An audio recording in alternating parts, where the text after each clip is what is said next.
I'm so excited. I can't believe he did what he did. I thought Carmen and Bailey, we're here, the circus. I was hoping it was going to be okay. I had no idea it was going to be that good.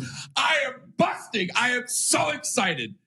I have no idea how this season is going to turn out. What is happening, my YT Gizang? Y'all already know what time it is. This is your boy Rio, and if you are new, then welcome to the channel. Now today we got to talk about it. My boy Shedeur Sanders is making a whole lot of noise, in which I felt like he had one of the best performances in the preseason. Hands down. Well, at least week one anyway.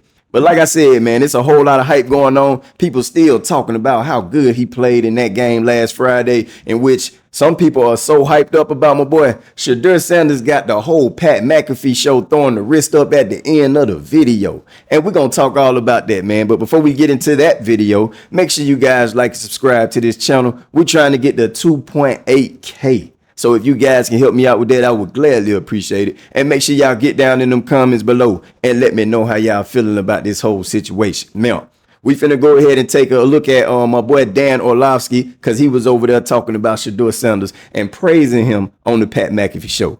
Let's take a look at it. There's multiple times where, he's sticking his hand up at the line of scrimmage, talking to his receivers like, hey, you're good. Don't worry about any blitzes. Our protections are fine. So, when I watch that, it tells me like he's understanding what he's looking at. That matters. A big deal. I think the thing that one of the things that I took away was he was pretty aggressive with the football. That tells me confidence, that again, he's seeing how rotation happens. You walk away going, man, the operation was clean. He looked comfortable. You saw athleticism. The decision-making was spot on. He had 2 or 3 drops even in the midst of the stat line. So, this plays awesome to me because it shows reaction. He remains a passer. He doesn't bail. He stays in that really good pocket of throwing presence. At some point, the Browns are going to have to sit there and go, we got to get him more reps against better competition with more of our higher end talent. I've been in the camp, start one of the rookies. I think it's really hard to not walk in there this week and be like, let's get him reps versus the ones with the ones and see what it looks like. Oh, yeah. It's time. Isn't it? It is time. Yeah. Put your watch up, Dan, if you believe. Yeah, put it up. Yes. You believe? Apple Watch. Somebody send him a text. Listen, if you ask me, I will say this, okay? Shedeur Sanders has definitely moved up in the depth chart. That's just how I feel. Now, we all know Joe Flacco, considering the fact that he did not play, he is definitely the #1 guy, okay, hands down. So at this point, I feel like they're just looking for that backup quarterback, in which I think is definitely Shedeur, because I think in the middle of the season, he's still going to get his chance to go out there and be the starting quarterback. Maybe before that. We don't know. And the reason I'm saying this is not only because of the way that he performed, but the way he controlled the game. I mean, when you look at how they started off slow. They started off a little rocky. We all can admit that, okay? Especially with the penalties that they had. But the way he handled the situation is exactly why I feel like he is that guy, okay? The way he managed his team and told his receivers, just like my boy Dan Orlovsky said, the way he talked to his teammates, saying, don't worry, we good. You know what I'm saying? Focus on what we can control now. Don't worry about what happened. Focus on what we can control. And the way they just, they went out there and redeemed themselves. They turned everything around, in which that's something that you really want in a quarterback, especially if they're going to be your starting quarterback. But that is one of the reasons why I feel like he is the #2 guy at this time. I mean, even when you look at the whole situation, Kenny Pickett, we know he's not going to play in the preseason. He's hurt. So at that point, I don't think he can really show what he can do for him to be the #2 guy. And then you look at Dillon Gabriel. Dillon Gabriel, ever since training camp has started, when the entire team showed up to the training camp, he's been performing kind of poorly. So because of that, I don't really see him being the #2 guy right now, especially if everybody's talking about how bad he's looking. So with that, and knowing that Shedeur Sanders went out there and performed and did everything he was supposed to do to solidify himself, I don't think Dillon Gabriel really has a chance to getting up to that #2 spot. Now, we do know he's going to go out there and play next game. And the question I have at this moment is, who are they going to start? Are they going to start Shedeur? Or they're going to start Dillon Gabriel, okay?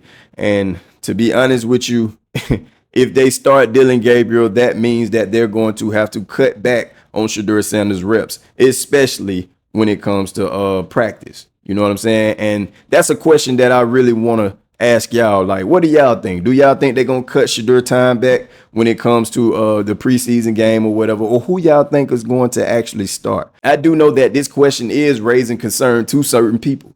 And if you guys don't watch ESPN Cleveland, my boy T Rizzo, he over there letting loose, man, when it comes to the Cleveland Browns and possibly not starting Shedeur Sanders. Let's take a look at his videos. Shedeur played really well for his first game. People were very impressed. He's not going to get the follow-up because we've got to look at another guy. Understood. In other organizations, they would take that first game and build on it, give them more reps, then give them more opportunities. And what happens is over the course of 5 weeks and 3 games, you're way better prepared than you were a month and a half ago because you're getting the reps. Not here. We've got to split up reps with Kenny Pickett and the guy we drafted in the 3rd round. I think Friday he proved he can play. Number 1, he looked about what I expected. Number 2, I agree with him. C+, left a lot of plays on the field because I have such high expectations for him. But number 3, make no mistake about it. The Browns still have their agenda. Whether you like it or not, Dillon Gabriel is not ahead of Shedeur Sanders. How you could have ranked that in the draft, that worries me a little bit. Now, maybe Dillon Gabriel comes out and looks better than Shedeur. I don't know. I know it's going to be hard for him coming off an injury. But don't be surprised if the Browns start Dillon Gabriel. Very encouraged by the way the kid played, but I just wonder what the Browns are thinking. Are they still thinking that Dillon is rated ahead of him and Dillon deserves reps? It's frustrating. I'm really anxious. And the question was asked, and the coach didn't answer. Really anxious to see how they divvy up the reps here. Did Shedeur do enough Friday to prove to the people in that building that he deserves a better chance or more? I don't know. Yeah, I mean, I understand where he's coming from in this situation. I really do think that if they do pull back on Shedeur Sanders' reps, it's still gonna kind of show that they don't really trust Shedeur as being the number 2 guy or possibly being the number 1 guy. Because if you pull somebody back from a performance of what they showed in the first game, like he did, in which was one of the best performances out of all the quarterbacks that did play, yeah, that says a lot. That says a whole lot. But y'all let me know how y'all feel about this whole situation. Do you guys feel like Shedeur Sanders has solidified himself to being the number 2 quarterback going into the regular season? Or do y'all still feel like y'all got to see more in order to solidify that spot for him? Drop them comments down there below. Let me know how y'all feeling about this whole situation. I got to get up out of here. I love you guys. I'm going to get at y'all on the next one. Yeti.